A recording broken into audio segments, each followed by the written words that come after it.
یو سړي مړی کړی و نو هغه یې ونیوه چې جج ته پیش شو. هغه جج ورته دا مړی تا کړی ده ورته یې نه جي ما نه دی کړی. هغه جج ورته ستا د لاس هغه نښې په دیوال پرتې وې. هغه ورته جي خو ما پاسات روانې کړې وې.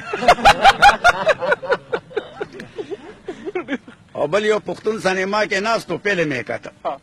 نو سینما کې وګورئ نو په پرده رڼا وي او سینما کې دننه تیاري. نو ده سره د پیپسي او ډبه ده نو هغه داسې خولې ته راواړئ او بیا یې کېږدي.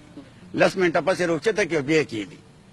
چې یو شل پېرې داسې کار دغسې وکړو جوړ خوا کې ورسره یو پنجابي ناست و. هغه دغه ډبه راخ کړي مړ راکړه شراب څوک داسې څکي. هغه غونډ په خولې راواړو نه پښتون ورته یې خوار شي دی کې ما نسوار تو کړ.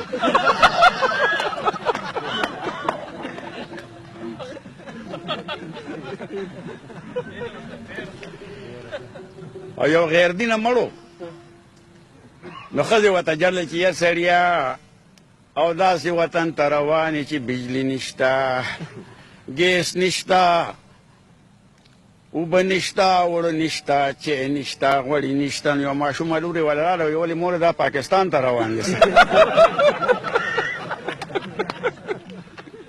او یو باچا اعلان وکړ که په میږي کې چا ښځه او نر پیدا کړه زه به ورله 15 لکه روپۍ ورکړم. بس چا د غر نه میږی راوړو چا د پټي نه چا د لښتي نه یو وله میږی راوړو په میز یې ورته کېښود چې دا نر دی. باچا ورته تا ته څه پته ده؟ ده ورته دا جینکو د